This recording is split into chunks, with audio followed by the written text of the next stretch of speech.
Welcome to this week's Desk Side Chat. Our guest for this week is Kate Clark. Kate, appreciate you joining us this week. Yeah, happy to be here.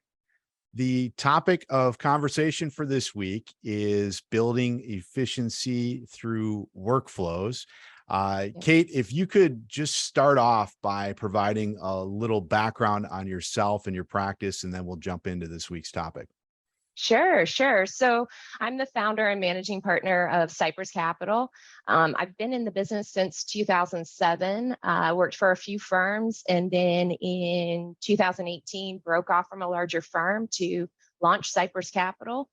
Started out, it was just me, and now we are a team. I guess technically we're a team of 6 now. And I say technically because we just brought on a virtual client service associate. So we are now expanding and utilizing some remote service operations. So yeah, pretty cool thing to have happened just in the last few years, considering everything we've gone through. And you know, a lot of growth since you started, right? Yeah. As your practice has been growing. And so let's jump right into the topic. How have workflows fit into your practice and helped with that growth?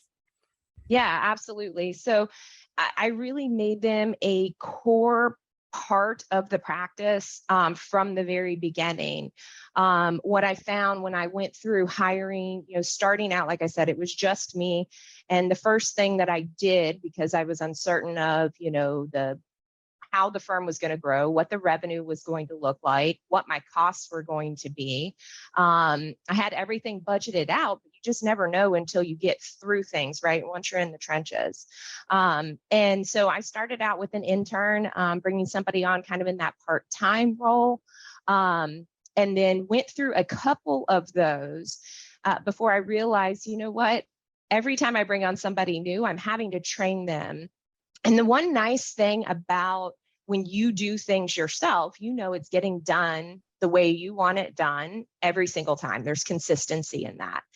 And so in my mind, I wanted to make sure that the way that we were working with clients through service, through outreach, through touches, was being delivered in a very uniform manner, but also at a expectation of service excellence that we really want to promote. And I found that creating a workflow helped to reduce the amount of training that I needed to do, the hand-holding on the associate side, and allowed my team members to really follow this process and for all of us to have communication throughout the course of whatever service we were providing for our client. And so it just kind of took off from there. And, I've got an operations mindset, and I have a pretty high level attention to detail when it comes to systems and processes. So I really went out to look for what can we create a workflow on. And once you build it one time, then you're training, but you're allowing somebody to operate and they've got guidelines to follow. So you're not having to coach and handhold as much. And it's worked really well. So, I've got 80 workflows right now in our CRM system, which is Redtail. And now the process is going in and refining those workflows, adapting to new technology as we integrate technology practices. And really figuring out how do we automate things? How do we reduce, probability of errors? And how do we ensure that, things are being communicated throughout the entire team organization? So I've got, aside from this virtual admin that I brought in on the financial client services side, I have 2 virtual team members on our group benefits and insurance side. And so, when part of our team is in office and we're here on a daily basis, meeting and talking to each other, sometimes the opportunities can get lost in communication when you have people working remotely. And what I found is having successful workflows in place minimizes any type of disruption. 80. That's Yeah. quite a bit. Now, are those all through, and I know you're using Redtail as your CRM, are those all Mhm. through Redtail, or are you using Yeah. workflows with other technology as well? No, so far the technology that we use is centered around our CRM system. And so those workflows where we capture the communication for clients, all of that is happening within Redtail. So this is just a informal conversation. We're going to keep it high level. You offered earlier to share your template with anyone who might be Mhm. interested. We'll talk about what the price for Sure. that is in a little bit. But keeping things high level for a moment, can you walk us through a one of the workflows? So maybe client onboard, or just something that might be a simple, just to give an indication of what the process looks like, and who might be touching each piece of that process as it moves along. Yeah. So, I think a really good example of maybe areas of practice that you may not think about when you are a solo practitioner or you've got a small team. We're a small team. Um, or, as it surrounds compliance and regulation changes. So, for example, it's not just the client onboarding or taking the prospect through the client channel. It's also making sure that we are keeping a log, a dedicated log to back up any of our compliance. So, when Reg BI became what it is, and Form CRS, we decided to create a workflow around that process so that we knew we could document how we delivered it, when we delivered it, and any type of historical deliveries that we had to do that were to a mass population within our client group. So something as simple as just doing a mass note across the board to all client segments, to anytime we engage with a prospect, making sure that we've also captured Form CRS delivery and documentation processes. The simple just prospect to client workflow is actually a couple different workflows, right? So we start with, the introduction and having a prospect. And sometimes those are really hot and we know that's going to become a client. It's the prospect's already really leading the charge in that direction, but sometimes they're not. So we put in there different timelines and ways in which we are touching that prospect to make sure, hey, is this going to be a viable opportunity on either side, so that we don't hound them either. So I'm somebody where, just because they've come and shown interest, I'm not going to continue to drip on them and pester them. We'll reach out to them a few times, and then we'll eventually have a communication that goes out that says, hey, we haven't heard from you. We're not going to keep bothering you. We're here if you want to pick up this conversation in the future. If not, we wish you all the best. And then we move on. But when we successfully transition a client from that prospect status to a client status, we work in our prospect workflow, documenting Form CRS, which also launches, subsequent workflows on the compliance side of that, and then eventually move into, okay, now we are a client and setting up that new account. So one of the things that I like within our CRM system with Redtail is we can utilize notes and activities to stimulate automation, and that automation will trigger a workflow process.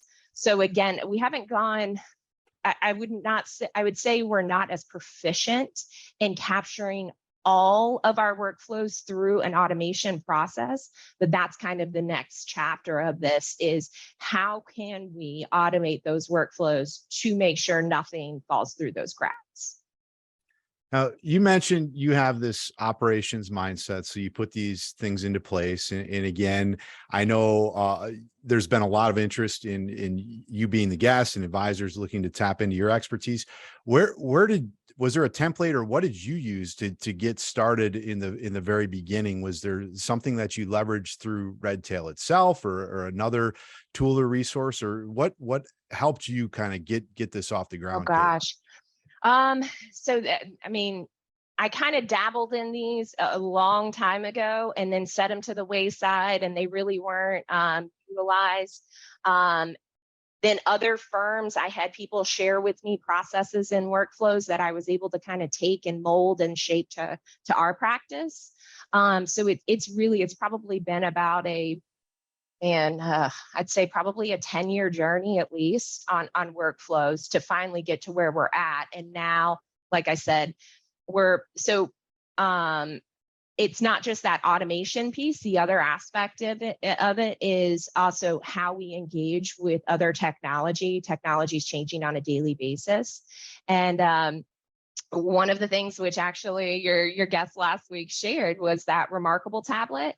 And I commented as like, I bought it when it came out. I love this thing. It has really helped to increase efficiency.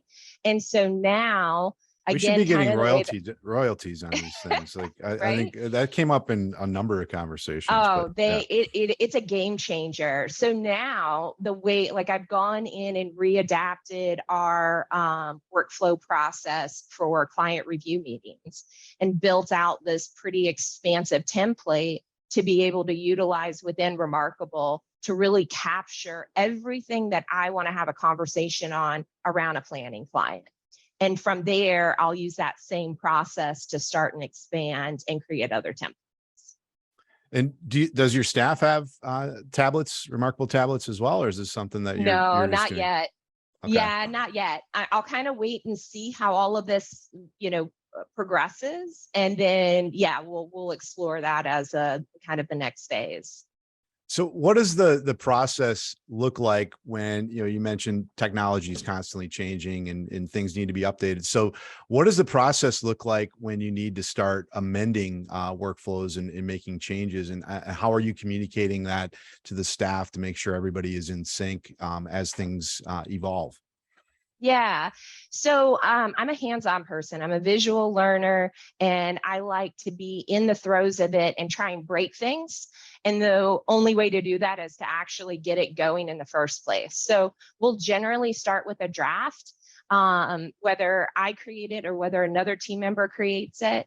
I'm probably the nerd about these things, but I'm hopefully I'm kind of shifting some of that off to the rest of the team. But I'll first create it out in an Excel sheet. And I've got just a very simplified Excel sheet template that I'll post to the group so you guys have a copy of it that breaks out, okay, what is it that we're trying to accomplish? Kind of this roadmap of what are the steps, what are the big core areas to the end goal, and then what are the tedious tasks within each of those steps that we need to complete to ensure that we're moving forward. So we have some pretty expansive workflows, ones that have, probably 20 maybe steps and activities or tasks associated with them. And then we have some very simple ones just to document a process. So, for me, having it built out in Excel allows me to see it before I go and build it in Redtail. Then once we iron out the details in the Excel side and we feel pretty comfortable that that's going to be how it works in our minds and actually, see the execution of it, then we build it out in Redtail. Then we start utilizing it, but we have ongoing conversations about it throughout that process. So if something's not working, we adapt really quickly. The client review workflow, I've modified it twice already in the last year. Again, just the idea of we want to have a base to build off of, and then we'll fine tune as systems change, as technology changes, as personnel changes, you name it. I mean, there's a lot of variables, in office operations. What are you using for notifications and the ongoing communication? Is it email, or are you using another tool as you're going through either the functions to be notified for certain staff members, or just having these conversations as things evolve? What tools or technology are you using outside of Redtail? Yeah, so Slack's a big one for us. We really like Slack, and I was worried about Slack given the fact that, it's kind of a mini version of the email, or, are we just adding technology for the sake of adding technology? But what I have found based on the amount of emails we all get, is Slack is really helpful to create themes and channels and be able to have the ability to refer back to things historically. So that's complemented a lot of those workflows and systems and processes that we do too. So we have a compliance channel in Slack. We have, just a general office one where we get, we'll share memes and, cut up and laugh as a team. So we'll break various things out. It might be, our retirement plan clients. It might be our group benefit clients. It might be our wealth management and model management. But having those different channels really helps us from an organizational standpoint. So I'll say that complements those workflows. The other aspect that we've started utilizing are distribution inboxes. That's been really helpful to, again, just maximize efficiency and ensure communication across the board. So, if I've got, I think 3 or 4 service inboxes for specific client needs. So corporate retirement plan clients, we have an inbox for that goes to multiple team members. We have an admin inbox for just general client services. Then we have a group benefits distribution inbox for specifically related to our group and benefit clients. Wow. You really have an amazing setup, Kate. I mean, it's something that I think is, again, we looked at a few folks over the last couple of weeks who saw your name on the list coming up, and there was a lot of excitement, like, wow, I really need to check out what Kate's doing. And so I know a number of advisors would be interested in tapping into your expertise and in trying to replicate some of the things that you're doing. So I certainly appreciate you being willing to share the template. If somebody does want to get in touch with you or reach out to you, what's the best way to do so, and how can they compensate you for your time, Kate, to make sure that you're really earning something for delivering a valuable service to other advisors? Yeah, absolutely. So I guess probably this the spotlight of workflows hit me a few years ago unintentionally, and I just kind of jokingly put it out there that be happy to help other advisors, even willing to share some workflows. The only thing I ask for is a bottle of bourbon, and it's dealer's choice. So I use that as a way to kind of not judge, but kind of see what people's tastes are. And bourbon is just an all-time favorite of mine for collecting. I think we're going to be able to give you a pretty good stock. I have to imagine. Your time is valuable. So I mean, we want to make sure that we leverage the expertise that all advisors have in terms of contributing to the broader group. So again, just simply sharing your insight and that template is massively valuable. But hopefully we'll get you a couple bottles of bourbon as well. I'm gonna stop the one-on-one portion. We're gonna open it up to the group who is gathered here in the waiting room. So I'm going to get out of the way, but that concludes the formal public version of our conversation. Kate, thanks so much for joining us. Really appreciate it. Absolutely.